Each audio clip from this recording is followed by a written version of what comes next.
Você está ouvindo o Database Cast, o podcast brasileiro que fala sobre banco de dados. Olá pessoal, meu nome é Mauro Picchiani e quando falam de cientista, todo mundo imagina aquele profissional que trabalha com química, cheio de tubo de ensaio, becker, líquido colorido. Oi gente, aqui é o Wagner Crivellini e mamãe sempre quis ter um filho cientista. Olá gente, meu nome é Marcelo Glauco e até hoje eu estou tentando fazer minha avó entender o que eu faço profissionalmente. Nesse programa vamos falar sobre cientista de dados. Wagner, quer dizer que a sua mãe tinha aquele sonho de você ganhando bem, sendo cientista, fazendo altas descobertas? Minha mãe queria que eu fizesse faculdade, que eu me formasse. Foi piada, não era que ela queria que eu fosse cientista. Eu que gostaria de ter sido, que eu gostava muito da área de pesquisa. Vamos falar sobre cientista de dados, uma profissão que está se falando muito atualmente e é algo que está trazendo uma certa relevância para a nossa área de banco de dados. E temos aqui com a gente o Marcelo Glauco, que conhece bastante do assunto. Ele tem também o que a gente chama de alma de cientista. Todo cientista ele começa com a curiosidade. Tem gente que fala que todo cientista começa quebrando coisa ou desmontando alguma coisa ou explodindo algo.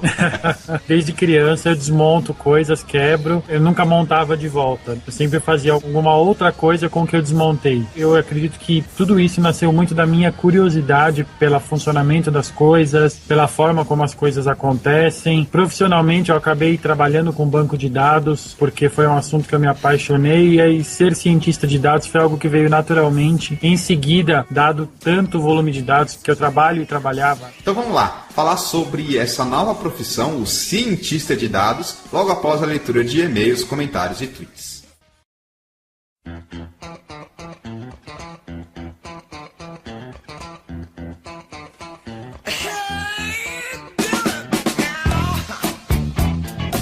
Interatividade aqui com os nossos ouvintes na leitura de e-mails, Wagner, do primeiro episódio de 2015. Vamos começar já com o pé direito, lendo tudo aquilo que o pessoal colocou em relação ao último episódio, que falou sobre a pod pesquisa. Exatamente, e como era férias, tem muito pouco comentário, a galera se espanou aí, foi embora, sumiu. Mas antes, apenas alguns recados. Eu queria refrescar a memória das pessoas que já nos acompanham, dos novos ouvintes, que para entrar em contato com a gente, eles podem mandar um e-mail para databasecast@gmail.com. Tem também a nossa conta no Twitter, @databasecast. Temos um perfil no Facebook, então não esqueçam de dar um like. Também temos na rede Google Plus e pode deixar os comentários no post do programa no eMasters. O segundo recado é em relação àquele meu livro, conversando sobre banco de dados. Eu cadastrei o meu livro numa rede social para livros, uma rede social das pessoas que gostam de ler livros, que é o Scoob, skoob.com.br.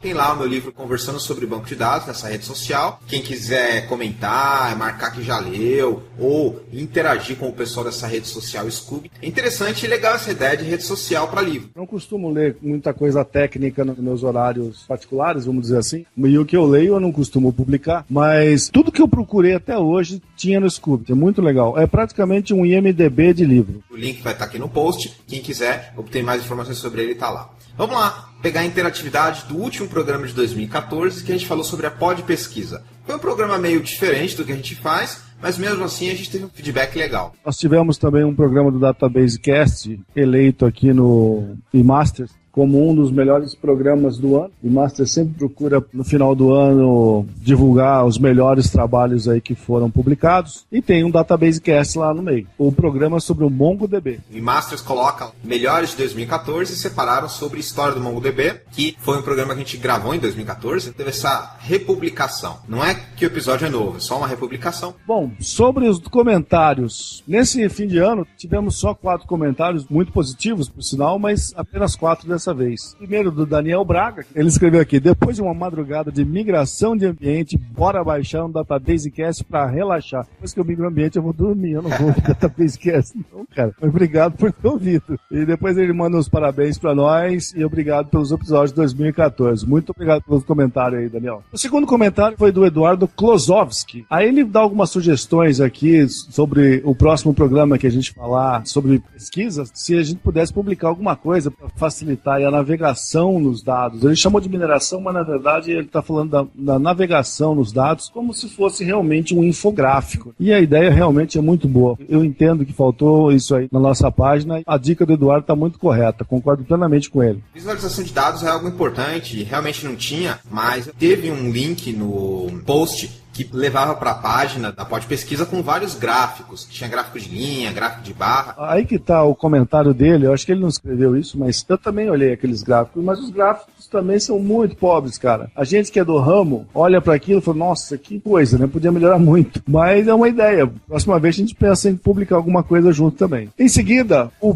Bessa, ele faz uma apanhada de 2014. Mais um ano se passou e vocês firmes e fortes. Parabéns, Mauro e Wagner, que 2015 seja repleto de sucesso para vocês em todas as áreas. Na financeira, eu ficaria até muito mais feliz, viu, Bessa? Tá faltando aí. A financeira realmente tá ficando um pouco a desejar. A gente se diverte, mas o bolso tá sempre vazio. Mas a gente acredita no DatabaseCast e vamos continuar com ele, produzindo conteúdo de qualidade para os nossos ouvintes e respeitando bastante o nosso público. Isso exatamente, essa comentou no final do post dele. Ele falou o seguinte: 2014 foi o ano que descobri casualmente o DatabaseCast e para mim foi uma ótima descoberta. Continuem assim e contem sempre conosco. Obrigado, Bessa. E finalizando, o Igor Antônio, que também posta em todos os programas que a gente publica. Esse pessoal parece que é do nosso fã-clube. Ah, o Igor tá no fã-clube, hein? Esse aí não tirou foto com você não, né? Não lembro, Wagner. Eu já tirei foto com tanta gente que, sinceramente, eu não lembro. Me desculpe se alguém já tirou foto comigo e eu não lembro o nome. Juro, está falando com uma celebridade. Semi-web celebridade. Ô, Mauro, por acaso você se inscreveu pro BBB, cara? Eu não vi seu nome lá. Eu não curto esse tipo de reality show. Celebridade como você, cara. Olha só, ia tirar mais foto ainda. Não, tô fora. O Igor tá elogiando aqui a ideia da gente publicar um comentário sobre o Pod Pesquisa.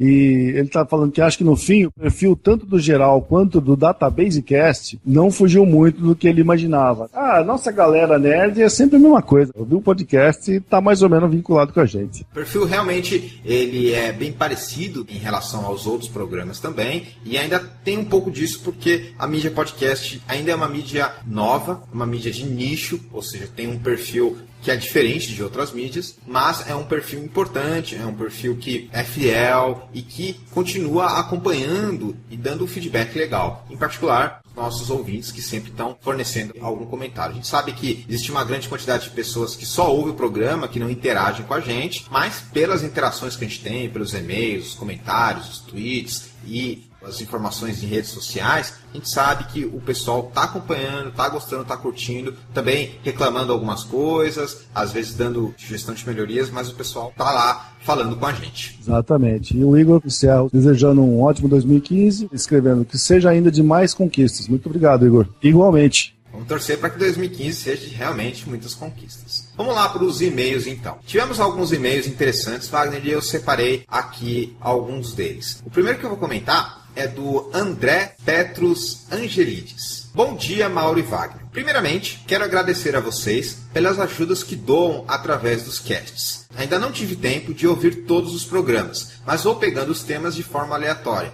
quando estou precisando de alguma ajuda no assunto. Eu acho que isso acontece com bastante gente, Wagner. Alguns ouvintes têm que fazer um trabalho na faculdade, ou estão com dificuldade, e aí pega um assunto específico. Você já percebeu isso também? Sim, claro. Ele continua dando sugestões para alguns tópicos do DatabaseCast, inclusive falando sobre Exadata, DataGuard, migrações e outros que ele acha interessantes. A gente está olhando isso, André, a gente está tentando equalizar aqui na nossa agenda de gravação e com certeza vamos falar sobre esses tópicos ou sobre tópicos similares ou ainda sobre outros assuntos e citar esses tópicos. Então, fique acompanhando o nosso programa que nós vamos abordar muitas coisas ainda que não foram faladas e que são importantes para a carreira de banco de dados. Nada, estamos abrindo o 6º ano de DatabaseCast. Exatamente. Mais que muito programa de TV que é cancelado antes. Toda certeza. O próximo e-mail é do Guilherme Valença. Ele mandou um e-mail para mim, mas eu vou ler aqui porque é relacionado com o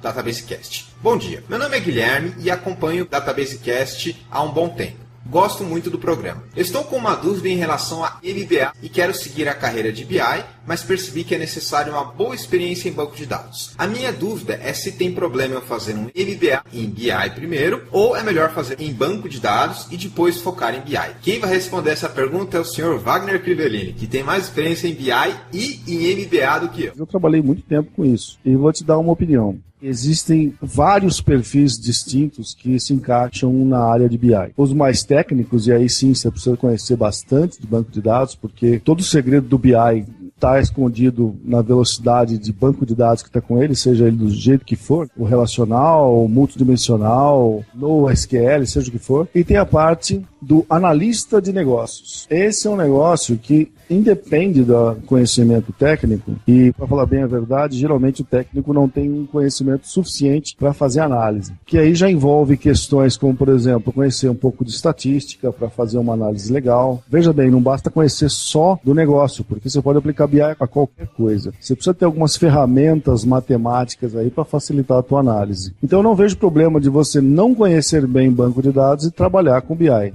Não vejo nenhuma dependência aí no caso. Eu não conheço os detalhes do MBA para banco, nem do MBA para BI, mas veja primeiro o que você quer, para onde você quer redirecionar sua carreira. Você quer ir mais para a área técnica, quer ir para a área de negócios, quer fazer essa ponte entre os dois, quer trabalhar mais com uma tecnologia específica, quer ser mais independente. Então, dá uma avaliada na sua carreira e aí isso pode ajudar a sua tomada de decisão. Em relação ao MBA, procura ver nas disciplinas que vai ser apresentado qual é o foco. Se é um foco mais voltado para negócios mesmo e fala muito pouco em tecnologia, ou se tem mais tecnologia e não tanto negócios, se tem algum pré-requisito na área de administração, enfim. Hoje em dia, MBA é uma sigla muito genérica e isso pode abranger várias áreas, ramos de conhecimento. Por isso que é bom você dar uma olhada e ver o que estão te oferecendo. É legal? É. Agora tem que ver se isso é legal para você. O próximo e-mail é do Luiz Antônio. Ele está com uma dúvida em relação ao programa Academia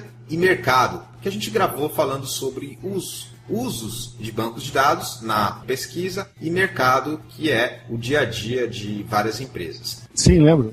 Pois é. Ele escreve assim: Boa tarde, Wagner. Acabei de sair da faculdade de Ciências da Computação, onde me foquei em jogos digitais. Dentre toda a árvore de conteúdos, um ramo que gostei foi banco de dados. Mas está difícil entrar no mercado. Será que pode ser pelo motivo de eu ter 30 anos e as empresas procuram sangue novo? Olha, Wagner, ele perguntou aqui direto para você. Boa tarde, Wagner. Eu não vejo problema nenhum da idade, não. O problema inerente aí à questão é que como você vai ter que se iniciar na carreira, você vai oferecer propostas que podem parecer indecorosas para você, mas você tem que pensar que você está iniciando numa carreira e realmente não vai conseguir grandes salários como um júnior nesse caminho. Eu mesmo já ajudei pessoas aí muito mais velhas que você. Eu tive um colega na IBM que entrou para um programa júnior quando ele tinha mais de 40 anos para trabalhar com banco de dados. E a porta de entrada dele foi que ele foi o único cara de uma sala que fez treinamento que conseguiu uma certificação que nós estávamos oferecendo na faculdade dele. E com isso eu consegui convencer os meus superiores a dar uma chance pro rapaz. É lógico que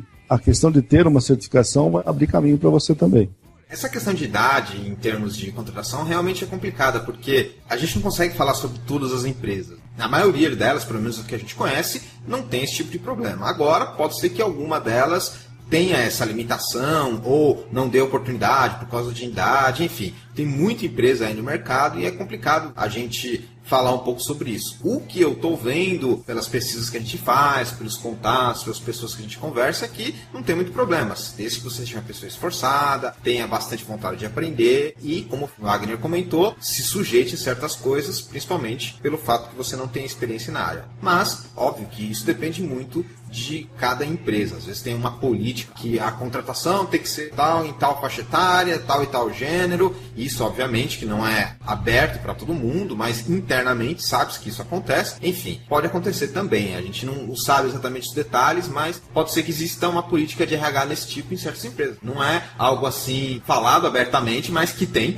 A gente nem sempre conhece claramente as políticas que a empresa que você trabalha adota, né? Tem coisas que estão escritas e tem outras que não estão. Então pode acontecer, mas continua tentando, mostra que você está querendo aprender, que está querendo uma chance para começar, independente da sua idade, que você tem bastante esforço e vontade. Isso é importante. Bom, com isso a gente fecha então a leitura de e-mails aqui e estamos prontos para falar sobre cientista de dados, Wagner. Um assunto que está muito na moda atualmente e que muitas pessoas falam, às vezes com propriedade, às vezes sem saber o que estão falando, mas que é importante. Nessa nossa conversa aqui com o convidado, Marcelo Glauco, a gente conseguiu esclarecer bem o que se espera no profissional, o que é um cientista de dados, o que não é, e algumas atividades que estão sendo realizadas. É um negócio que levanta muitas dúvidas, que o nome eu acho até ousado demais, mas é uma coisa que está crescendo, tem um futuro e eu acredito que com o passar do tempo vai ter uma definição melhor também.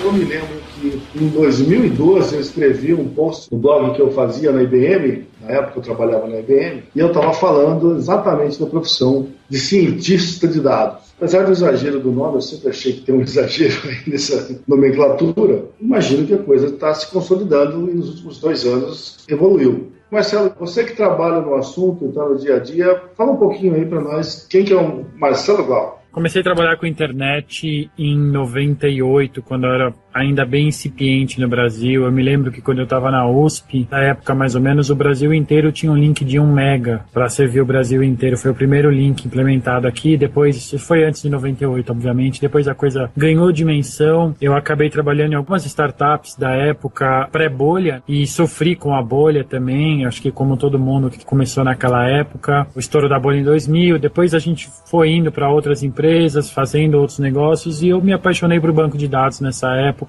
e comecei a aprender muito sobre banco de dados, especificamente sobre o SQL Server, o SQL Server, que é na minha opinião, sou suspeito para falar, um dos melhores bancos de dados que existem hoje no mundo. E eu não me contentava em simplesmente coletar dados e disponibilizar para uma aplicação, que é o trabalho basicamente de um DBA, é administrar um banco de dados, coletar dados e disponibilizá-los de maneira rápida. Eu sempre gostei de investigar os dados, e a partir dessa investigação dos dados, você começa a entender um pouco mais do comportamento do usuário, que termos ele usa, que adjetivos ele usa, como ele reage a determinadas coisas. E as redes sociais, elas para mim coroaram isso. Em 2007 com o Twitter, quando eu comecei a brincar com o Twitter, Facebook depois em 2009, 2010, era bem incipiente no Brasil ainda, mas já era uma fonte de dados muito interessante. Não existiam ferramentas boas na época para você coletar os dados, então todo o trabalho era meio de escrever scripts e robozinhos para ficar buscando textos e depois tentar extrair desses textos sentimentos, opiniões e o que as pessoas estavam pensando sobre os assuntos. E isso acabou virando, além de uma paixão, uma profissão para mim. E é onde eu estou até hoje fazendo exatamente isso, tentando transformar dados em informação útil o tempo inteiro. Eu lembro que eu comecei a trabalhar com BI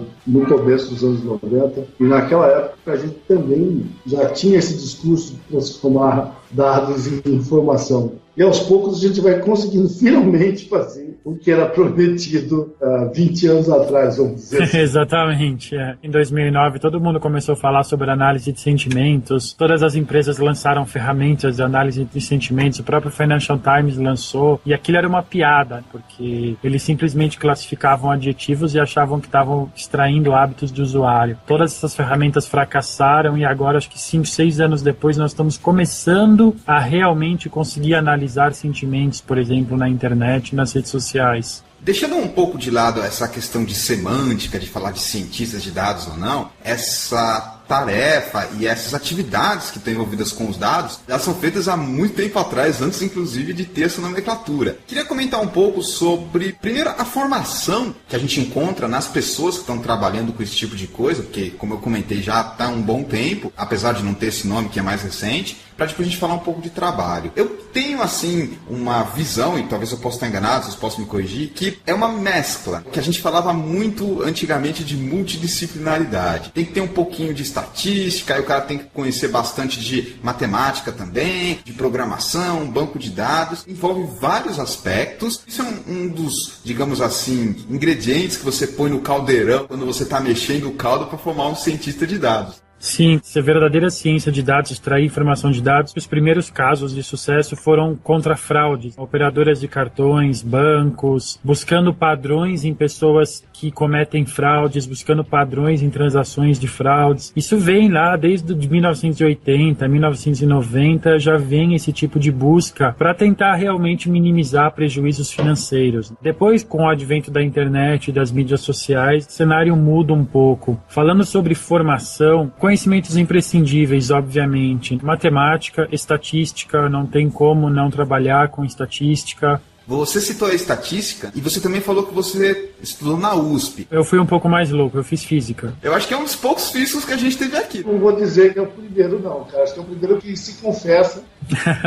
Físico é uma espécie meio rara hoje em dia. Sempre gostei muito de matemática e determinadamente você fala o que eu vou fazer. Eu fui fazer o que eu gostava, o que eu era apaixonado. Toda essa instrumentação matemática é a instrumentação que eu uso hoje para trabalhar com estatística, com ciência de dados. E obviamente depois eu voltei para aprender português, aquelas aulas que você sempre cabula no colégio para aprender análise sintática, o que é um adjetivo, o que é um advérbio, o que é um predicado. Daí tudo é muito útil também quando você começa a tentar entender textos de maneira programática. Cada vez mais é importante ter um estatístico, ter um matemático no seu time, bancos, empresas de software, startups, todo mundo demanda esse tipo de profissional. E isso é uma coisa que está muito ligado com a parte de cientista que a gente estava falando agora há pouco. Tradicionalmente os cientistas vêm da área de matemática, muito da física, porque você tem toda a parte de hipótese, experimentação, análise. Quando o pessoal fala em cientista de dados, talvez a gente não tenha tanta, digamos assim, formação específica, mas é uma mistura mesmo, como eu falei, uma mescla, uma multidisciplinaridade. E, em particular, eu tive muito contato com o pessoal de física e eu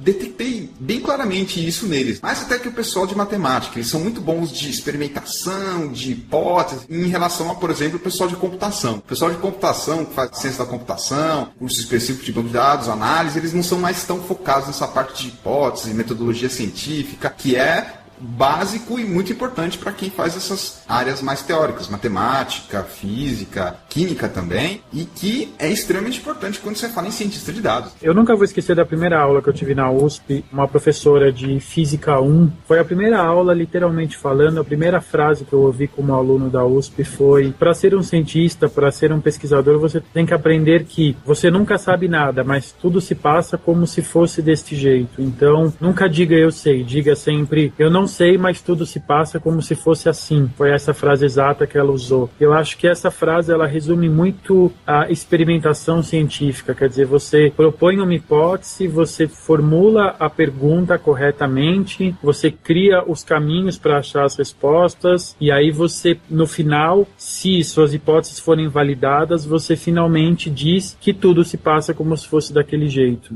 Então eu acho essa frase fantástica, é uma frase que eu levei para minha vida, assim, no primeiro dia de aula. E tem tudo a ver com o fato da curiosidade, da experimentação, de você testar hipóteses, de você fracassar nos testes e voltar e procurar os erros, melhorar. Eu acho que tem tudo a ver com ciência mesmo. Marcelo, você deu muita sorte na sua primeira aula, porque a minha foi aula trote, rapaz. Não serviu pra nada na vida, só palhaçada. Vocês foram tomar uma cerveja depois, Wagner? Nem isso. Eu acho que nem isso, cara. Os nem que falaram que a gente ia pra Manaus, numa excursão, não sei o quê. Essas coisas mais absurdas possível, que ninguém tinha noção do que era. Mas é o tradicional, né? Sempre o pessoal fazendo palhaçadas no início do semestre. Ligando a isso que você comentou, Marcelo, eu ouvi algo parecido, talvez tenha o mesmo sentido, mas com as outras palavras, que você não pode falar é isso. Você tem que falar algo do tipo, todas as evidências indicam que é isso. É uma coisa meio sutil, porque como a gente tem essa formação mais científica, é muito complicado fazer afirmações fortes. Existe um peso muito grande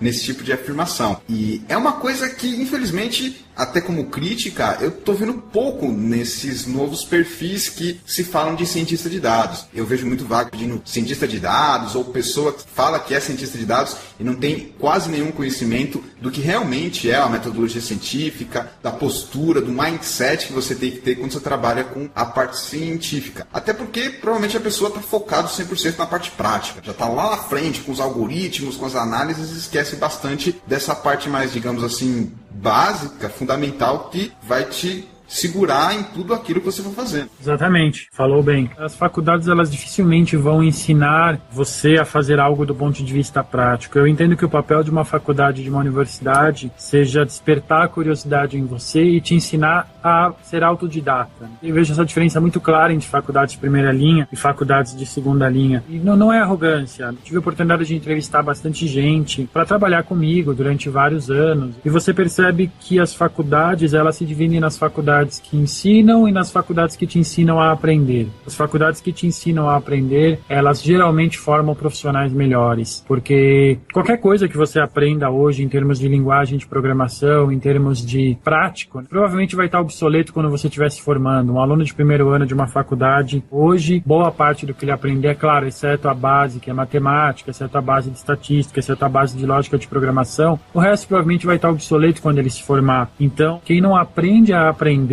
tende a sair do mercado rápido ou ser um profissional médio na sua carreira profissional. E isso também eu acho que tem a ver muito com ciência, muito com curiosidade, muito com o autodidatismo. Mas se você matou a pau, eu sempre falo isso. E até hoje, eu estou com 48 anos, eu sempre comento, o nego que concorre comigo não está concorrendo com o que eu sei, mas com a velocidade com que eu aprendo, porque eu aprendi a aprender na faculdade. Por isso que eu fiz o programa de estudo. E depois que você consegue aprender aquelas coisas absurdas lá, você aprende qualquer coisa. Vai pra frente que não tem problema. Perfeito. Isso é super relevante da gente falar, porque a gente está num momento que daqui a pouco vai ter curso de cientista de dados nas faculdades, se é que já não tem. E aí você tem que discutir um pouco isso. Até que ponto você está efetivamente ensinando a ferramenta, ou ensinando o cara a aprender, ou investindo na capacidade de atualização dessa pessoa. É uma coisa que está muito em discussão agora, conforme esse termo vai se popularizando, e há uma demanda grande. Qualquer ferramenta que se crie hoje sobre isso vai estar obsoleta daqui a 3, 4 anos. O próprio processo de machine learning, de redes neurais computacionais, ele ainda é muito incipiente, ele está evoluindo muito rápido. Então, aprender ferramentas é basicamente datar o seu conhecimento. Você tem que aprender conceitos e você tem que aprender a aprender. Esta é a verdade. Nós estamos numa época onde tudo muda muito rápido. Essa frase do Wagner, que você não está concorrendo com o que eu sei, mas com a minha velocidade de aprender, é outra frase perfeita. Adorei ela e vou usar. Obrigado. Tem razão, é isso mesmo. Ela resume bastante o que espera-se que uma pessoa seja, do ponto de vista profissional. Aliás, focando mais em cientista de dados, eu vou perguntar primeiro para você, Marcelo, depois eu quero a opinião do Wagner também. O que você espera de um profissional desse? Você citou aí algumas entrevistas, e o que você considera, talvez não um candidato perfeito, mas os principais pontos de um profissional que tem o direito de falar, sou um cientista de dados? Bom, o primeiro deles é a curiosidade. A curiosidade tem que ser uma coisa inerente à pessoa, e ela tem que gostar de estudar, ela tem que gostar de literalmente velar noites em cima de um problema, e não porque ela precisa resolver aquilo, porque o emprego dela depende disso, mas porque ela simplesmente gosta, e ela tem uma curiosidade em resolver aquilo, em criar um método. Segunda coisa, obviamente, são conhecimentos em matemática e estatística básica, no mínimo a estatística básica, porque se a pessoa tiver a base, ela aprende o resto, ela vai atrás e ela aprende o resto. Não pode se cobrar que todo mundo saiba tudo, ainda mais profissionais mais jovens, estão entrando no mercado de trabalho agora, mas essa curiosidade em querer aprender, em correr atrás, ela é fundamental. A palavra ciência, ela se resume em curiosidade. Pessoas curiosas conseguem fazer ciência, conseguem descobrir coisas novas, e pessoas não curiosas, elas vão simplesmente repetir processos que estão prontos ou processos que elas criaram em níveis básicos. E não entender direito quando dá algum problema. Não sabe resolver, porque só está seguindo o processo. Exatamente. Wagner, o que você espera de um profissional que vai assumir um posto de cientista de dados? Cara, esse é um negócio complicado. Eu vejo que o cara que se diz cientista de dados tem que ter um ferramental aí de formação muito grande. E esse é um negócio que me preocupa. Um cara que precisa entender de modelagem de dados, em termos de banco de dados em si. É um cara que tem que saber de modelagem numérica, que é um negócio completamente diferente, criação de modelos numéricos para simulação de processo. É um cara que entende de estatística. É um cara que sabe fazer uns SQL cabeludo para fazer umas consultas filha da mãe em cima do banco de dados. Então começa a juntar um leque de coisas que eu acho complicado que alguém consiga dominar tudo isso, seja muito bom em tudo que ele engloba. Por isso que eu acho que é um nome um pouco pretensioso falar de cientista de dados, e é uma profissão limitada para um nicho muito pequeno de pessoas que são capazes de ter tanta informação. Eu não me vejo trabalhando com tanta coisa junto, cara. Gostaria muito de aprender. Conheço um pouco de estatística, um pouco de modelagem numérica e tal, mas não consigo me ver fazendo tanta coisa junto. O Marcelo falou de machine learning, de inteligência artificial, coisas do gênero. Tá aí coisa que eu adoraria aprender, mas estão muito distantes da minha vida e meu dia a dia. Não sobra tempo para estudar tanta coisa. Complementando o que vocês falaram, ou seja, realmente aquilo que vocês colocaram é importante, eu também considero isso, mas eu colocaria um item a mais aí que a gente acabou não falando. Quando se fala em cientista de dados, geralmente uma atividade mais voltada para o mercado, não tanto para a área acadêmica. E quando se fala nisso, eu considero um aspecto muito importante que é justamente fazer essa ligação entre a parte técnica com o negócio. A gente citou o machine learning, que seria o aprendizado de máquina, e aí se você for pegar isso com inteligência artificial, você tem milhares de algoritmos, milhares de coisas, modelagem também, que o Wagner citou. Legal, isso é importante saber, mas fazer essa ponte entre o que um algoritmo, o que uma técnica, o que um modelo te dá com a necessidade do negócio. Como isso vai ganhar dinheiro para a empresa, como isso vai se transformar em alguma coisa que sai do aspecto puramente técnico e tem um valor que, de alguma maneira, traz uma agregação de valor para a empresa, uma redução de custo, um aumento de lucro. Então, essa ponte aí é muito mais esperada do cientista de dados do que apenas do cientista, que, do ponto de vista de pesquisa, está mais preocupado com aspectos teóricos e alguma coisa empírica. Mas eu acho que essa parte de cientista de dados tem muito isso. Essa ponte entre um resultado de um algoritmo, o que você faz com o modelo e como isso vai, de alguma forma, agregar valor. Seja reduzindo custo, aumentando o lucro, melhorando a percepção da empresa, gerando uma nova oportunidade, talvez até um novo canal de comunicação com o cliente, uma monitoria de concorrente, esse tipo de coisa. Para saber traduzir aí o resultado dos estudos que você faz com os dados na parte prática. Essa é a parte mais importante, na verdade, eu diria, porque não adianta nada você criar um monte de teorias e elas não se concretizarem em nada do ponto de vista prático. Isso, para mim, com certeza é fundamental. Tudo que o Wagner falou também sobre modelagem de dados numérica, que realmente é algo bem diferente. Quando você pergunta para as pessoas, elas não têm muita ideia do que é isso. Simulação. Você fala de simulação, parece que você está falando de um bicho que ninguém ouviu falar. É uma área assim que está pior que física. Exatamente. Essa parte de você juntar a teoria com a prática, com você gerar valor, mostrar que os dados podem ter valor, a informação existe onde ela não está óbvia, que essa parte, com certeza, ela é totalmente fundamental.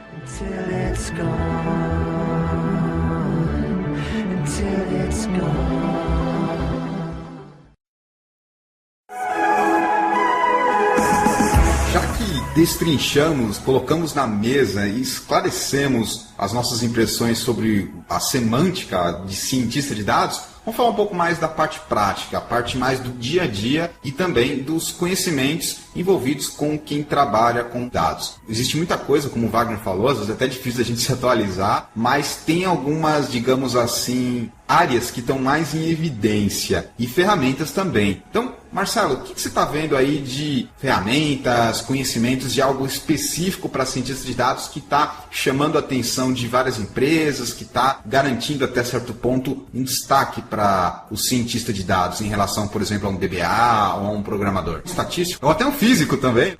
Eu acredito que essa ciência de dados, a parte que ela está mais desenvolvida hoje é quando envolve muito dinheiro. As operadoras de cartão de crédito buscam padrões de fraudes o tempo inteiro, em todas as transações que você faz, ela busca um padrão de fraude para justamente evitar que ela tenha um prejuízo financeiro lá na ponta, né? Ciências médicas, obviamente, você tem o corpo humano com bilhões e bilhões de informações possíveis de serem extraídas e tudo isso precisa ser colocado em uma plataforma de dados onde essa informação possa ser não só lida, como você possa rodar modelos computacionais em cima disso para tentar procurar padrões, para tentar buscar informações. Ciências humanas, ciências sociais, eu acho que a análise de sentimento, que é uma coisa que eu tenho estudado bastante, do ponto de vista de você tentar não só antever ações de pessoas, como prever como essas pessoas vão reagir, por exemplo, a um determinado post nas redes sociais. Os políticos estão começando a entender um pouquinho isso e a importância disso. Nessa eleição agora para presidente, os 2 maiores partidos tinham um time voltado para redes sociais e dentro desse time existiam pessoas focadas em tentar entender um pouco o sentimento das pessoas. Ainda nas eleições, a questão da militância dentro das redes sociais, para justamente tentar confundir não só pessoas, como também algoritmos. Você tem a questão do spam, quando você quer que uma determinada opinião sobre um determinado produto, sobre um determinado candidato, sobre uma determinada pessoa, você pode postar um monte de informações falsas ou verdadeiras sobre aquilo. E a ciência de dados também cabe saber filtrar o que é falso, no caso das eleições, o que é militância, o que é não militância, e tentar adequar o discurso do marketing, na verdade, a este público. Quanto mais você conseguir utilizar os mesmos termos que a psicologia diz, até a linguagem corporal das pessoas, mais você vai conseguir vender, mais você vai conseguir passar o seu produto ou a sua ideia para frente. Então esse para mim é um dos pontos de vista mais latentes hoje, é a questão das fraudes, é a questão da medicina, é a questão da análise do comportamento humano, para fazer com que o marketing venda mais, para fazer com que o político se eleja e adeque seu discurso no palanque. São aspectos muito interessantes e muito latentes para mim no passado recente do Brasil e no mundo. Você citou vários cenários, várias áreas de conhecimento que podem se beneficiar dessa parte de ciência de dados, e realmente acho que é isso mesmo. A parte de ciência de dados tem, digamos assim, como clientes essas áreas, essas aplicações, esses cenários. Pegando alguns aspectos específicos, começou falando sobre a parte de detecção de padrões. Isso parece algo simples quando você fala, mas não é tão simples quando você olhar uma parede e descobrir que aquele azulejo está colocado ao contrário. Nossa Senhora. Colocar assim, matemática ali, fazer o computador entender, não é fácil não, cara.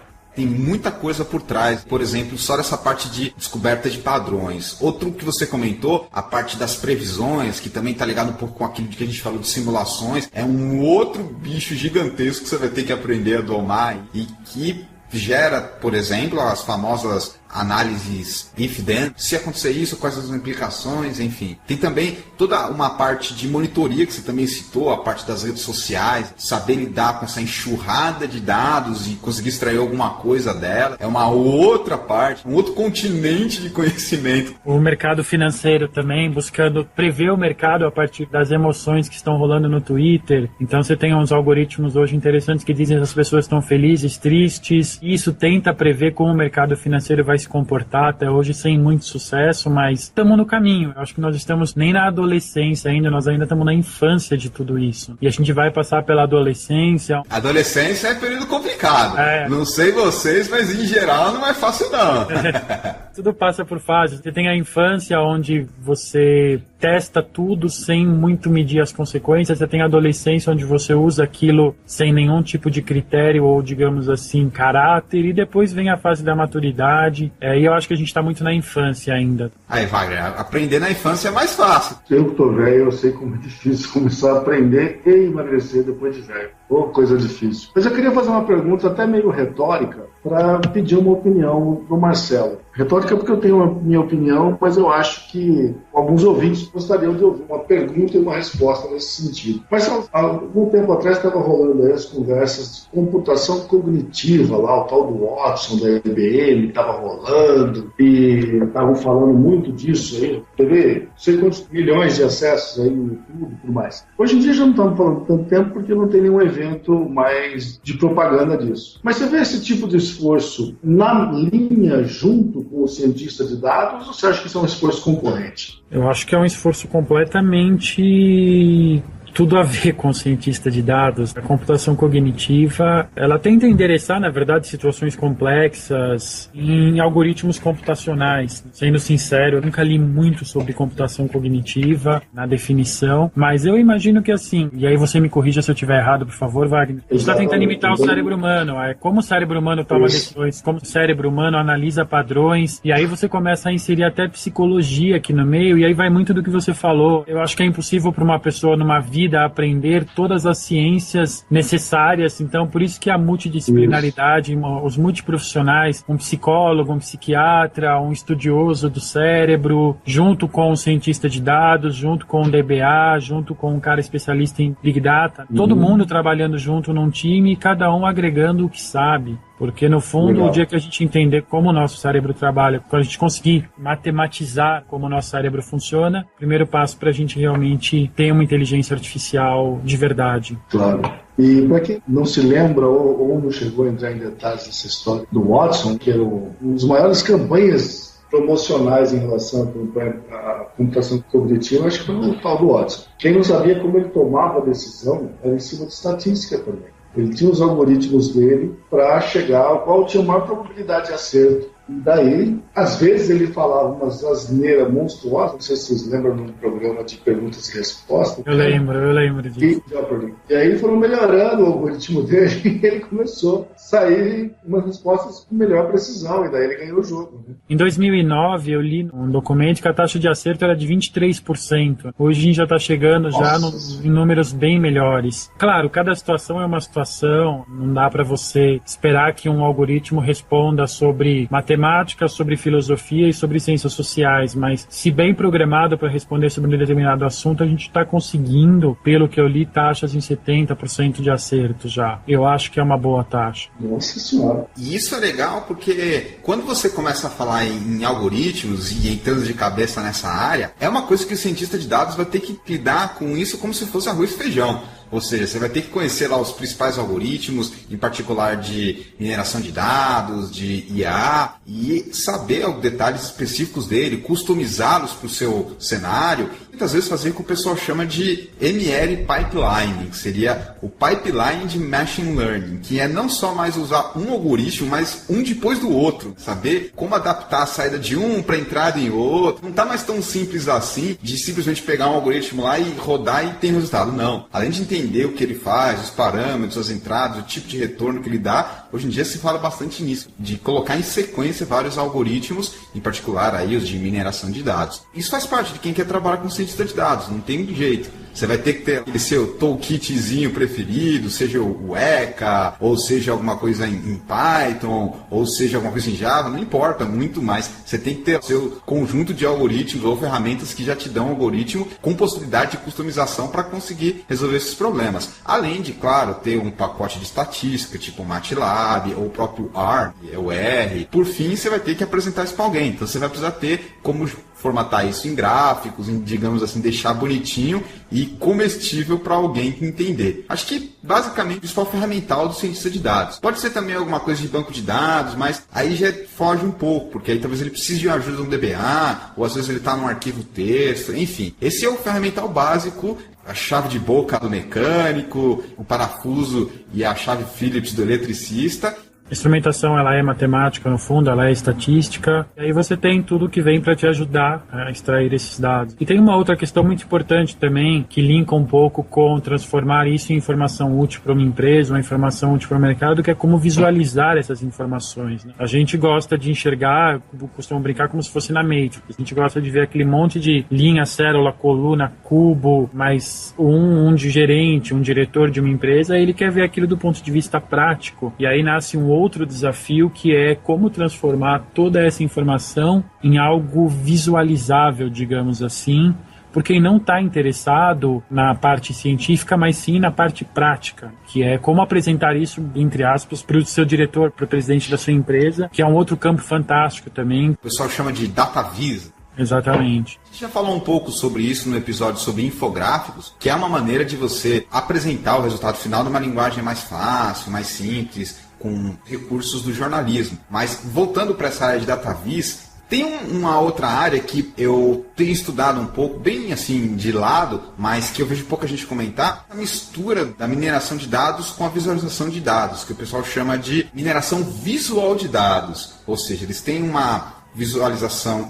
interativa, geralmente, por exemplo, um tree map, que é um gráfico não muito comum, mas são vários retângulos, digamos assim, que você pode fazer um drill draw, drill up, enfim. é uma outra maneira de você visualizar. A Tag Cloud vai um pouco nisso, de ter uma visualização que te ajuda a minerar visualmente algumas coisas. Talvez não tão formalmente quanto um algoritmo de mineração de dados, que vai te dar a matriz de confusão, porcentagem, como o Marcelo falou, mas pelo menos te dá um bom indício de como está a coisa. Como eu falei, TreeMap é um, Tag Cloud é outra, existe muita visualização baseado no dado específico que você quer, de como você montar um gráfico, enfim. É, digamos assim, um ponto no processo para você conseguir encontrar um padrão ali que, no final das contas, é o que vai gerar uma oportunidade ou um resultado para agregar valor ao negócio, como a gente estava falando. São os modelos de visualização, conhecidos modelos de visualização. Tem exemplos sensacionais na internet, do mais inútil ao mais útil possível. Eu gosto muito, por exemplo, do mais inútil possível, que eu até nem sei até que ponto é tão inútil, porque eu não sou psicólogo, então eu não consigo analisar como que isso pode se transformar, mas tem o selfie-city.net/self-exploratory, que ele analisou milhões de selfies em todo o mundo, e aí ele classifica os selfies em locais do mundo, sexo, para onde a pessoa está olhando, se a pessoa está com o rosto levemente virado para a esquerda, se ela está com a boca aberta, com a boca fechada, se ela usa óculos, se ela está com o olho bem aberto, o olho fechado, se ela parece calma, nervosa. Falta do tipo fazer. Mas eu acho sensacional do ponto de vista de dados, porque você colhe tanta informação e eu acredito que tenha muito do padrão do comportamento humano aí, essa moda do selfie. Os exemplos mais inúteis, e eu não sei o quanto é inútil, eu posso estar falando uma bobeira. E os exemplos mais úteis, que eu gosto muito do New York City Taxi, que eles mapearam todos os táxis de Nova York, continuam mapeando. O que acontece? Quando um táxi sai, o software no celular começa a informar onde ele está minuto a minuto, se ele está com passageiro, se ele está sem passageiro, quando ele pega um passageiro, para onde o passageiro foi. Eles fizeram isso em toda Manhattan e isso gerou informações que está tudo compilado no site newyorkcitytaxi.heroqapp.com, e aí isso daqui começou a gerar modelos estatísticos sensacionais, do tipo aonde um taxista tem maior chance de conseguir um passageiro numa determinada hora do dia pelo valor da corrida média, onde o passageiro tem mais chance de encontrar um táxi livre, para uma frota, onde vale a pena por táxi, onde não vale a pena por táxi, para uma seguradora, por exemplo, qual é o risco de segurar o táxi em uma determinada área. Esse aqui é um exemplo de dados que para mim é sensacional do ponto de vista de extrair informações deles. E tem centenas de outros. Esses são dois que eu gosto muito de falar, do mais inútil do meu ponto de vista até o mais útil do ponto de vista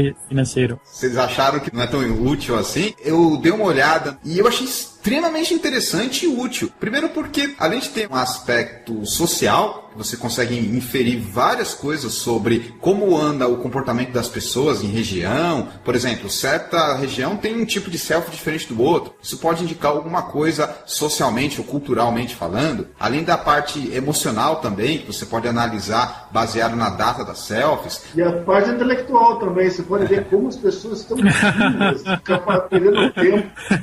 Pode parecer perda de tempo, mas quando você começa a analisar isso em volume, da maneira que eles fizeram, você tem uma série de coisas que são importantes. Eu não acho que é inútil não, Wagner. Eu discordo muito de você.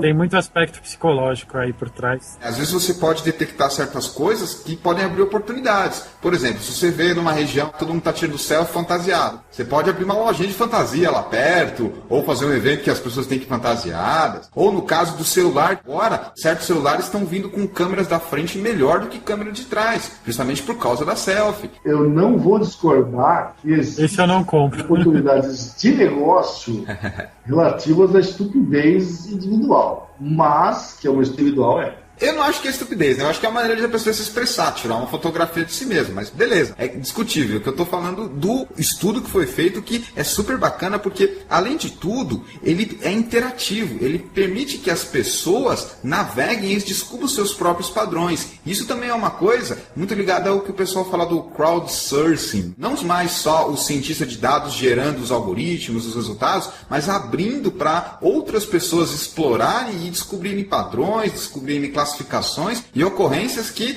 talvez um algoritmo, uma pessoa, um grupo de cientistas de dados não consiga detectar. O legal desses projetos eu acho que é esse. Tem toda a parte social, cultural, valor de negócio, como eu falei da câmera, dos algoritmos para melhorar a foto quando é selfie. Enfim, tem também a crowd, né? De abrir para outras pessoas descobrirem padrões. Com relação ao assunto de selfie, eu só tenho um comentário para finalizar. Você vai falar que você não sai bem nas selfies? O seu nariz fica muito grande nas selfies? Eu não Essa saio sua foto bem, de Skype é um selfie. Eu falei isso pro meu filho. Antigamente eu tirava uma foto e já saía bem. Hoje em dia eu tiro 12 para sair uma mais ou menos que disfarça a barriga, que disfarça não sei o quê. Tá terrível. Mas voltando ao assunto do selfie, eu sou fã do Buzz Aldrin, que foi um dos componentes da primeira viagem que foi feita à Lua. E ele postou na página dele do Facebook, algum tempo atrás, o seguinte, uma foto dele, não sei em qual das missões, que foi da Apollo 11, 16, qual foi, ele do lado de fora da nave tirando um selfie com a Terra atrás. Ele falou assim, ó, o primeiro e melhor selfie de todos os tempos, nada a declarar. Matou. Difícil competir, não tem né? como competir. Não dá. Não dá.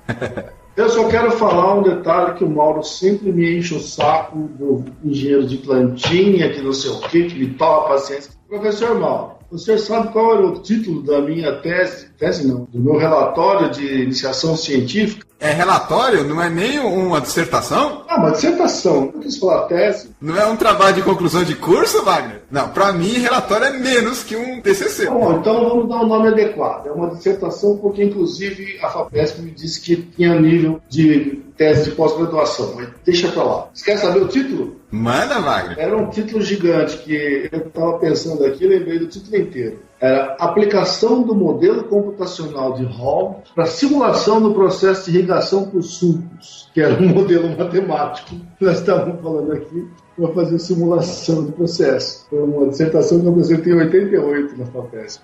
Uau, Eu até procurei 88. para ver se tem alguma coisa no Google, mas não tem nada dos anos 80 lá, é uma pena. Você fez na máquina de escrever? Não, eu usei um processador que chamava Keywriter, alguma coisa do tipo. É uma velharia dos infernos. Ou você colocou no mimeógrafo? Não, rapaz, era moderno, era um 8-bit o negócio, você sabe. Parabéns. Não, Keywriter tem no Wikipedia, cara. Só não tinha Ctrl Z, hein?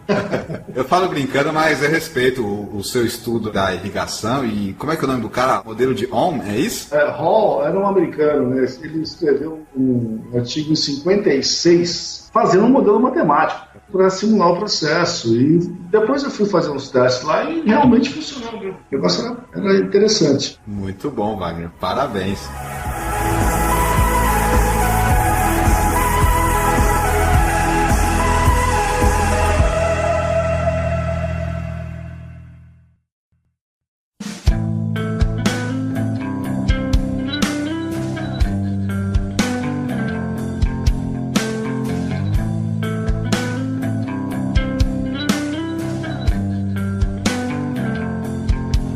Depois de discutir sobre formação, a semântica de cientista de dados, os conhecimentos, um pouco das ferramentas, alguns nomes de algoritmos e outros aspectos, vamos falar um pouco sobre alguns cases. E eu queria dar um destaque em especial para o case do Marcelo de mineração de sentimentos. Marcelo, se você puder apresentar esse case para a gente com a maior quantidade de detalhes possíveis, vai ser legal para o nosso ouvinte conhecer um pouco sobre isso, porque mineração de sentimentos é algo que está muito em voga ultimamente e as pessoas estão falando muito e infelizmente não é todo mundo sabe fazer. Vou dar um case que na verdade ele nem nasceu do ponto de vista profissional, mas ele nasceu dentro de uma ONG. Sempre fui super apaixonada por cachorro, enfim, sempre gostei muito de bicho e sempre desde criança, aquele que vê o cachorro na rua pega. Só cachorro ou gato também? Cachorro e gato. Porque o Wagner, por exemplo, só gosta de cachorro. O gato, ele odeia. Odeio gato, cara. Odeio gato. Em 2009, quando começou a história de análise de sentimentos, trabalhava e trabalho como DBA, como CDO. O que aconteceu? Eu, na época, eu falei, bom, vamos começar a testar esse negócio de redes sociais para fazer algo que eu gosto. Porque eu ia unir as duas coisas. Eu uni tanto o trabalho em relação a ajudar bicho, quanto o trabalho de explorar dados, de curiosidade. E eu comecei a analisar o Facebook. Na época, 2010, o Facebook era super incipiente no Brasil, quase não tinha gente no Facebook ainda, do ponto de vista de como as pessoas se comportavam em relação a essa chamada causa animal. E eu conhecia uma ONG, conheci algumas pessoas desse meio e falei, vamos transformar essa página dessa ONG no maior case de mídia social de terceiro setor do Brasil. A arrogância minha na época, eu brinquei comigo, eu falei, sabe como você joga um desafio para você mesmo, né? Tipo o Wagner perder peso? É, tipo o Wagner. Nossa, aí não, tem que ser algo factível. É um desafio, Wagner. Desistir. E aí eu criei a página dessa ONG, eu não tô mais nessa ONG já faz 2 anos, eu parti para outros projetos relacionados a animais, e essa página era a página do Clube dos Vira-Latas no Facebook. E o que eu comecei a fazer? Eu comecei não só a fazer análise de sentimentos, como tentar me comportar como as pessoas. Comecei a observar horários de posts, horário de curtir, horário de comentar. Eu baixava tudo isso utilizando uma ferramenta chamada NodeXL, NodeXL, que ainda existe, ela é open source, está lá no Codeplex para baixar. É uma ferramenta que permite você baixar comentários de redes sociais, seja Twitter, seja Facebook. Na época que não tinha ela surgiu um pouco depois, eu baixava na mão, copiando e colando, literalmente falando, jogava isso numa base de dados, ia tentando entender o comportamento das pessoas ao longo do tempo, eu ia mapeando que adjetivos que elas usavam, que posts elas gostavam. Eu fui fazendo muita experiência com os posts, na verdade, dessa página, trocando palavras, frases, até chegar num modelo que era matador do ponto de vista de engajamento. Foi um case legal, porque a gente acabou se tornando a primeira ONG do mundo no Facebook, segundo o Social Bakers, em termos de engajamento. Eu coloquei a página à frente de grandes marcas que investiam muito dinheiro com agências grandes, e o Luciano Huck acabou procurando a ONG, porque todo mundo só falava dela na página dele no Facebook. Você tem que conhecer, você tem que conhecer. Entramos em 2 aparições em rede nacional no Luciano Huck. Depois a DBDM9 procurou eu e a ONG para tentar fazer uma parceria para aumentar o engajamento da página do Guaraná Antártica. Tudo isso começou com essa questão de ciência de dados e análise de sentimento. Eu consegui me apropriar da linguagem dos usuários, da forma como os usuários se expressavam, e passei a me expressar um pouco como eles, e isso gerava resultados de engajamento sensacionais dentro da página. Obviamente é um case que tem sentimento envolvido, que tem emoção envolvida, que é cachorro de rua, gato de rua, mas enquanto eu estive lá, e a ONG ela foi a número 1 do Brasil em termos de engajamento, não só entre as ONGs, mas entre as páginas do Facebook, como chamou a atenção de muita gente mesmo. A gente foi procurado por praticamente todas as empresas que queriam um pouquinho do nosso engajamento para elas. E isso trouxe resultados fantásticos, tanto para a ONG quanto para os bichos. Eu acho que é um case sensacional. Pelo que você comentou, teve um resultado muito bacana, e isso é legal, muito bom de ouvir. E eu fiquei com dúvida em relação à parte técnica. Pelo que você comentou, você analisou os sentimentos e começou a mudar o conteúdo para falar mais perto da linguagem, das pessoas que estavam lá na página, usar certas palavras, certas expressões. Isso me parece que foi de uma maneira meio manual. Eu montei um cubo de dados onde eu tinha todos os posts que eu fazia, tinha lá as dimensões do tempo, a dimensão do conteúdo do post, a dimensão dos comentários, dos curtires e dos compartilhamentos, e dos textos dos compartilhamentos, e tudo isso me gerou uma grande base de dados, que pode se chamar de Big Data. Eu entendo como grandes volumes de dados entrando em grande velocidade. As ferramentas que eu utilizava para isso do ponto de vista técnico, eu utilizava o NodeXL para baixar os conteúdos dos comentários, para fazer os cálculos, para identificar quem eram os hubs. Os hubs são pessoas que, quando compartilham, muitas outras pessoas veem a partir do compartilhamento dela o seu conteúdo. E eu trazia esses hubs para a estratégia, eu mandava mensagem para eles, agradecia, e eventualmente, quando ia fazer algum comunicado mais relevante, eu avisava eles antes e pedia para eles ajudarem nos compartilhamentos, porque essas pessoas geravam uma nuvem em volta delas de compartilhamento. Do ponto de vista de ferramentas, muita semântica, eu utilizava muito post-tag e determinar padrões do que deve ser extraído. Você só extrai esse adjetivo se ele aparecer na frente disso, você só extrai isso se aparecer isso antes ou depois. Esse post-tag é um algoritmo ou uma ferramenta?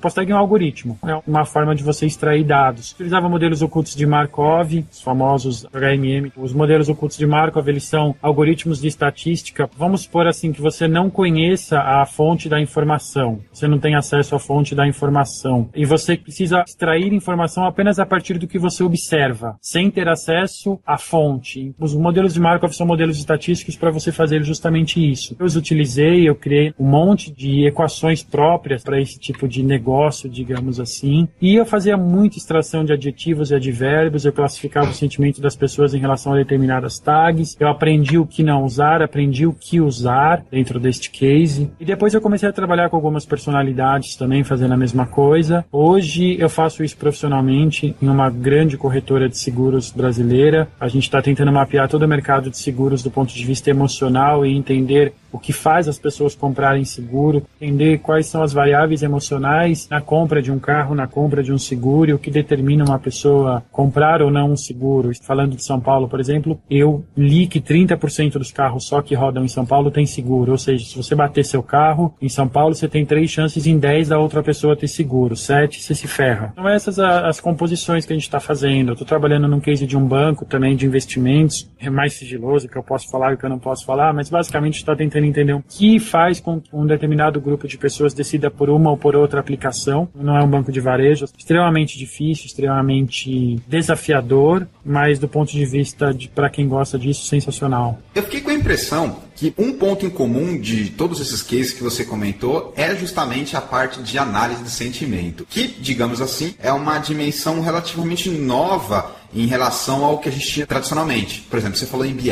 você tem o tradicional da dimensão de tempo, aí você tem a dimensão de produtos, a dimensão de valores, de serviço, etc. E antigamente não se falava muito em colocar essa parte emocional. É isso mesmo, Marcelo? É o ponto em comum que tem nos cases? Exatamente isso. Estou me especializando justamente na extração dessa análise emocional no idioma português. De um idioma para o outro muda tudo. Você tem a sintática das frases, dos parágrafos, da colocação de adjetivos, de advérbios, de pronomes, de tudo. Eu estou me especializando na análise de sentimentos para o idioma português. Eu estou criando dicionários, eu estou criando modelos matemáticos, eu estou criando modelos de extração totalmente voltados para o idioma português para tentar entender exatamente isso. Costumo dizer que toda a informação que a gente lê, ela se divide entre fatos e opiniões. Fatos são descrições objetivas sobre algo que aconteceu. Toda opinião, ao contrário do fato, ela já passa pelo filtro emocional de cada pessoa. Duas pessoas podem ter duas opiniões completamente diferentes sobre o mesmo fato, baseadas em seus filtros emocionais. E é esta questão dos filtros emocionais que tem me fascinado. Extrair a emoção e o sentimento das pessoas em relação a todos os assuntos e tentar mapear isso num repositório de dados que se transforme em informação útil para negócio. É basicamente isso que eu estou fazendo e tentando me especializar. É algo totalmente incipiente, é algo novo, existe muito pouca literatura, ainda mais em português, sobre o idioma português do assunto. Então, basicamente, você cria tudo do zero o tempo inteiro. É legal ver isso e tá tendo,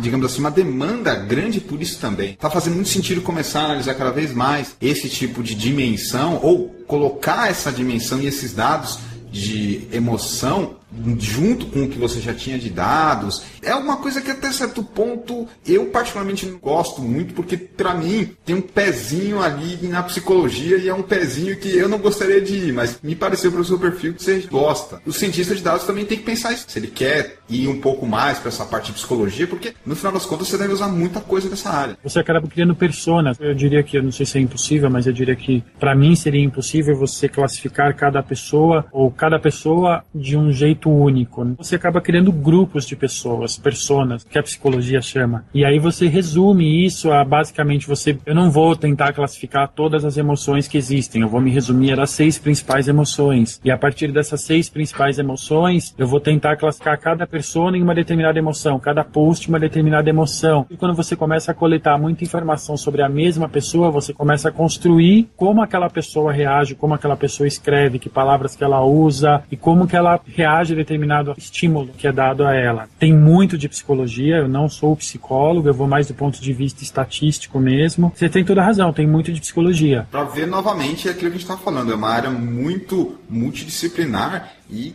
às vezes você nem sabe que você está envolvido com isso. Lembro que quando eu fazia modelagem, às vezes surgiam essas questões e a gente falava, opa, vamos deixar isso daqui fora, porque isso é uma outra problemática, mas enfim, tem muito disso. Você falou das personas, maneira de você, digamos assim, clusterizar, que é um termo muito comum da nossa área. Enfim, tem bastante disso. Mas eu queria aproveitar e comentar um outro case aqui, que eu acho que também é bem relevante ao que a gente está falando. É um case que eu não estive envolvido diretamente, mas ficou relativamente famoso recentemente, que é o case da IBM do Brasil. Eles têm um departamento de pesquisa que fez a análise de sentimentos dos jogos da Copa das Federações de 2013 e agora da Copa do Mundo de 2014. É algo gigante, os caras fizeram muita coisa, nem vai dar tempo de falar tudo o que eles fizeram, mas é muito bacana porque basicamente para cada jogador, em cada partida, no caso apenas do Brasil na Copa das Confederações e para todos os times da Copa do Mundo, qual que era o sentimento em relação ao jogador no Twitter? Tinha as 3 classificações possíveis, que era neutro,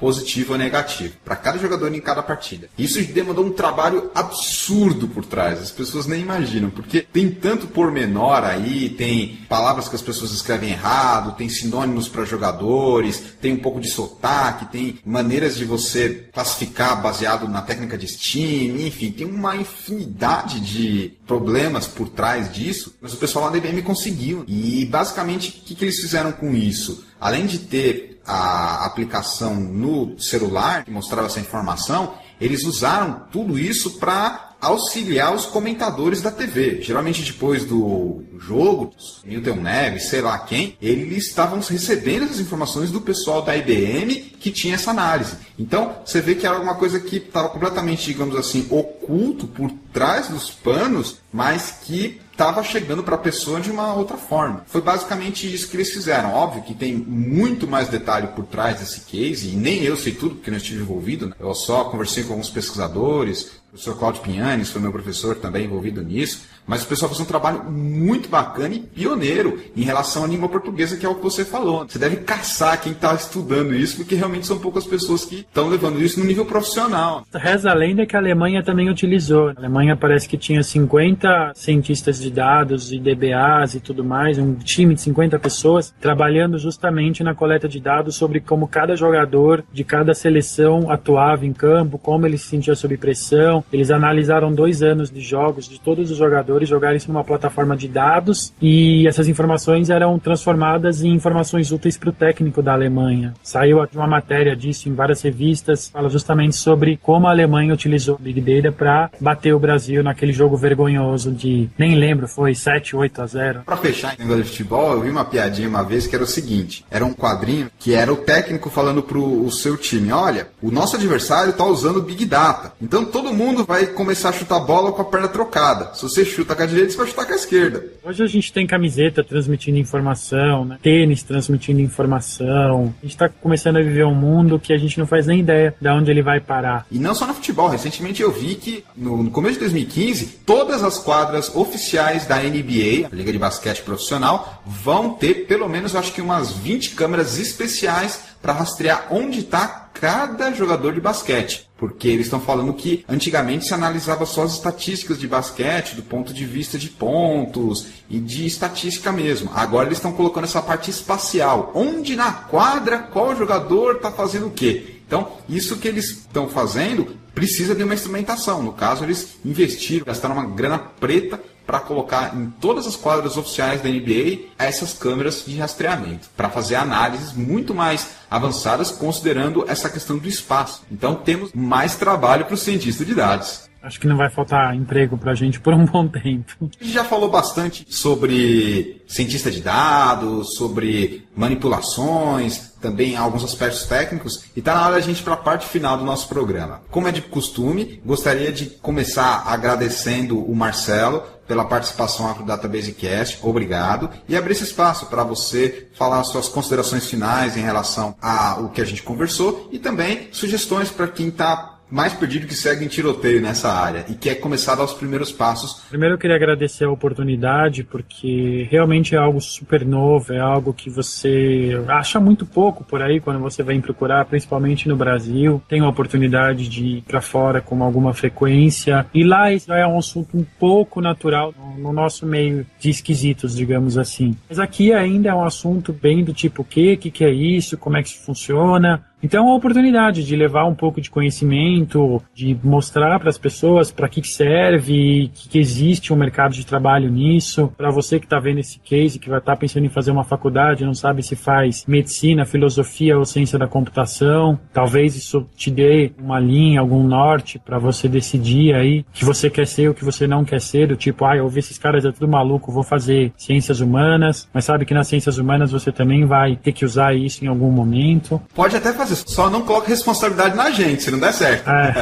Exatamente. Agradecer a oportunidade e vou deixar alguns links aqui depois para serem colocados no vídeo, uns links que eu acho bem interessantes sobre o assunto, para quem estiver ouvindo poder dar uma navegada. Espero que tenha contribuído de alguma maneira para a opinião das pessoas sobre o assunto, para ensinar alguma coisa sobre o assunto. Eu também não sei nada, estou aprendendo tudo agora. Como foi bem dito, não existe uma faculdade disso, não existe um livro que você abra, feche e fale agora eu sei. É um conjunto de informações, é um conjunto de ciências, é um conjunto de disciplinas gigantescas. Eu acho que pela primeira vez é uma disciplina, na verdade, que pela primeira vez une todas as outras. Se você une biologia, você une psicologia, você une ciências humanas, ciências exatas, ciências biológicas, e ela é aplicável em tudo quanto é área. Isso eu acho sensacional. Pode trabalhar desde coletando dados de plantas até coletando dados de Copas do Mundo, sem demérito entre um ou outro. Obrigado, Marcelo. Wagner, quais são as suas considerações finais em relação ao nosso programa? Eu acho que uma coisa que a gente pode deduzir do que foi conversado é que se você já começou em alguma carreira, em alguma faculdade que você já esteja cursando, especialmente da área de exatas, você tem uma boa oportunidade de dar uma guinada e entrar aqui, porque pelo que você está vendo, quem trabalha com esse tipo de coisa precisa saber um pouco de cada coisa, cara. Então é legal porque vai começar a juntar equipes de trabalho. Eu acredito mais nisso do que no generalista. Imaginar que o nego vai trabalhar com estatística, matemática, banco de dados, linguagem SQL e mais trocentas coisas juntas. Então, imagino que nós vamos ter trabalhos em equipe aí. E quem trabalha em matemática, quem trabalha em estatística, está achando um pezinho para entrar para a área de tecnologia de informação. Já que todo mundo falou, também vou colocar algumas considerações finais. Eu acredito que o termo cientista de dados, primeiro, ele é relativamente novo, está em evidência. Então, quando isso acontece, você tem que tomar um certo cuidado para realmente destacar quem sabe o que está falando e quem não sabe o que está falando. Até porque, mesmo quem sabe o que está falando, às vezes não está tão certo. Por isso, tome um pouco de cuidado, principalmente quando você vê oportunidades que podem te garantir que você vai ter uma coisa de dados. Meio que dá uma desconfiada disso, porque muito se faz quando se fala em ciência de dados, você está fazendo e aprendendo ali na hora. O Marcelo deixou claro, não é uma coisa que está pronta, que você abre, vai lá e sabe. Não, é uma coisa que envolve muita experimentação, ainda está muito incipiente, tem muita coisa que está sendo criada, muita coisa que está sendo estudada e algumas coisas que também estão sendo deixadas de lado para priorizar outras, enfim. Isso é meio que comum quando se fala em áreas novas ou em carreiras novas que estão surgindo. Do ponto de vista técnico, tem bastante coisa aí já para dar uma olhada, reconhecimento de padrões, algoritmos de mineração de dados, um pouco de estatística aplicada, psicologia aplicada em estudos de redes sociais, toda essa parte de computação emocional, enfim, tem bastante coisa que pelo menos pode dar um início para quem quer pesquisar. Óbvio que você não deve abranger o mundo, ou seja, procura se focar mais em algo específico. Por exemplo, você quer fazer análise de sentimentos? Dá uma olhada nos cases que já fizeram. Você quer ver marketing digital com ciência de dados? Então dá uma olhada no que você já está fazendo, o que está se falando e também o que está sendo discutido, porque como a gente já falou várias vezes aqui, é uma coisa que está evoluindo bastante e que você vai ter que gastar mais tempo aprendendo do que fazendo na prática. Com isso a gente termina mais um episódio do Database Cast, agradecendo a audiência de todos, um grande abraço e até a próxima, pessoal.